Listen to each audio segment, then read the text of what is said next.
ଆଜି ହେଉଛି ଓଡ଼ିଆ ପକ୍ଷ 2026ର ଦଶମ ଦିବସ। ଏହି ଅବସରରେ ଦିବା 10 ଘଟିକା ସମୟରେ ବାଲେଶ୍ୱର ଜିଲ୍ଲା ପ୍ରଶାସନ ଓ ବ୍ଲକ ପ୍ରଶାସନ, ବାଲେଶ୍ୱର ସଦରଙ୍କ ମିଳିତ ଆନୁକୂଲ୍ୟରେ ସଦର ବ୍ଲକ ପ୍ରାଙ୍ଗଣରେ ଲୋକକଳା ପାଇଁ ଦିନଟିଏ ଅତି ଉତ୍ସାହ ଓ ଉଦ୍ଦୀପନାର ସହିତ ମହାସମାରୋହରେ ପାଳିତ ହୋଇଯାଇଅଛି।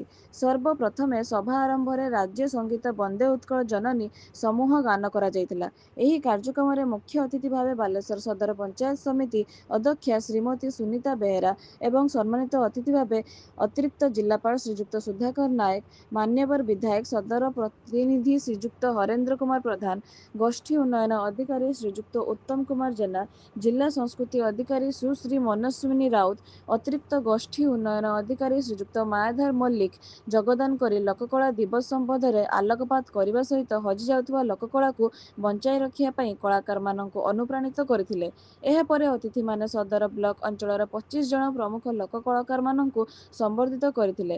ପରେ ପରେ ସ୍ଥାନୀୟ ଲୋକକଳା ଅନୁଷ୍ଠାନ ଶୀତଳା ମାତା ସଂକୀର୍ତ୍ତନ ଦଳ, ବାବା ଭଳେଶ୍ୱର ପାଲା ପରିଷଦ, ମା ବାସନ୍ତୀ ଚଢ଼େୟା ନାଟର କଳାକାର ମାନଙ୍କ ଦ୍ୱାରା ସଂକୀର୍ତ୍ତନ, ପାଲା ଓ ଚଢ଼େୟା ନାଟ ପରିବେଷଣ କରାଯାଇଥିଲା।